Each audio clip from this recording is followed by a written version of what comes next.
खाला, आपको भरोसा नहीं है मुझ पर? कांटा भी चुभने नहीं दूंगा मैं मारूफ को। और तुम्हारी माँ और बच्चे? चलो बच्चों को छोड़ो, वो तो अभी बहुत छोटे हैं। तुम्हें नहीं लगता सईद मियां कि उसूलन तुम्हारी माँ को यहाँ आकर मारूफ के सर पे हाथ रखना चाहिए था? आप अम्मा की फिक्र ना करें खाला, मैं हूं ना। मारूफ को कभी भी उस घर में कोई परेशानी नहीं होगी। क्या गारंटी है सईद मियां? कैसी क्या गारंटी चाहिए आपको? कागज पर लिख दूं? मारूफ रुखसत होकर अलहदा घर में जाएगी, वो तुम्हारी माँ और बच्चों के साथ नहीं रहेगी।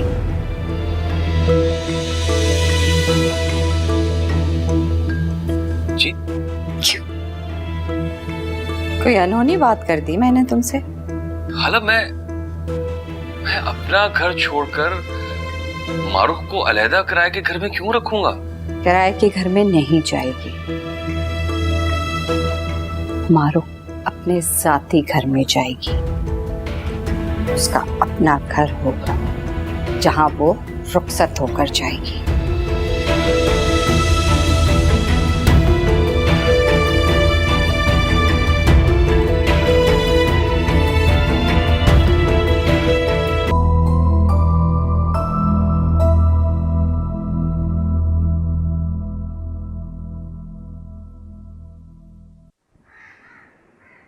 बात भी नहीं करेंगे हमसे?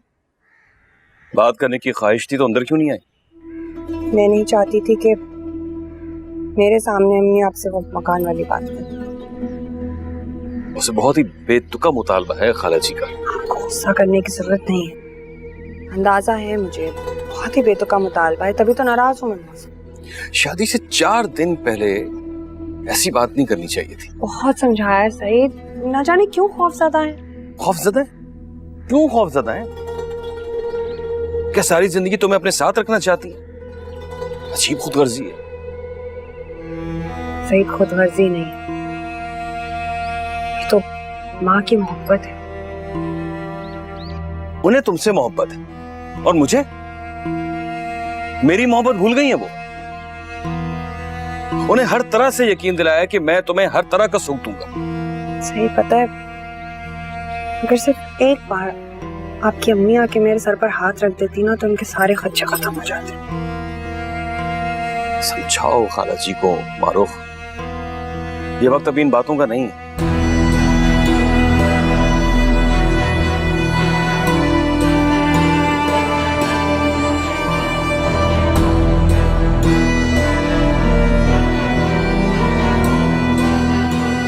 चला गया? हाँ। क्या कह के गया? अम्मा, तुमने उसे कुछ कहने के काबिल छोड़ा था? उसकी हालत देखने वाली थी, एक रंग आ रहा था एक जा रहा था भाई। देख ली अच्छी तरह हालत मैंने, बेचारा। थोड़ी देर बाद उसको फोन करके हौसला दे देना, ये ना हो के सदमे से मर ही जाए। हौसला तो मैंने दे दिया, फिक्र ना करो, मगर फोन भी करी होंगे। वैसे अपनी माँ को दुआएं दोगी? कितना अच्छा करती गई है मेरे लिए।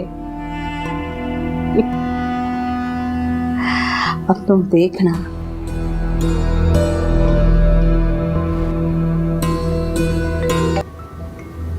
अगर सिर्फ एक बार आपकी अम्मी आके मेरे सर पर हाथ रख देती ना तो उनके सारे खर्चे खत्म हो जाते। सईद, खाना लाऊं? भूख नहीं है मुझे। क्या हुआ है?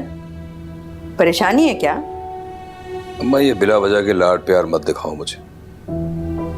अगर तुम मेरे साथ मारूफ के घर चली जाती तो वो लोग खुश हो जाते। मेरे ना जाने से वो इतने नाखुश हैं कि तुम परेशान हो रहे हो। अम्मा, इस वक्त मुझसे कोई बात ना करो, अकेला छोड़ दो मुझे। अच्छा ठीक है, जब भूख लगेगी बता देना, खाना गर्म कर दूंगी। मारूफ रुखसत होकर अलहदा घर में जाएगी, वो तुम्हारी माँ और बच्चों के साथ नहीं रहेगी।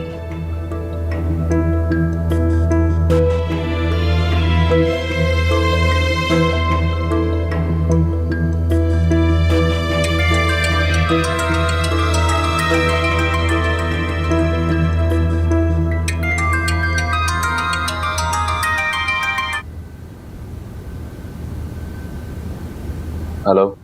सईद, आपने तो मैसेज ही नहीं किया आज मुझे। क्या मैसेज करूं? मेरे मैसेजेस मेरी मोहब्बत की तरह बेमानी है। अब आप ज्यादती कर रहे हैं सईद। अम्मी ने जो कुछ भी कहा है उसमें मेरी मर्जी शामिल नहीं है। तो फिर उन्हें समझाओ मारो, जो वो चाहती हैं वो मेरे बस में नहीं है। आपको क्या लगता है मैंने उन्हें समझाया नहीं होगा? तो फिर वो बिला वजह की जिद लगा के क्यों बैठ गई हैं?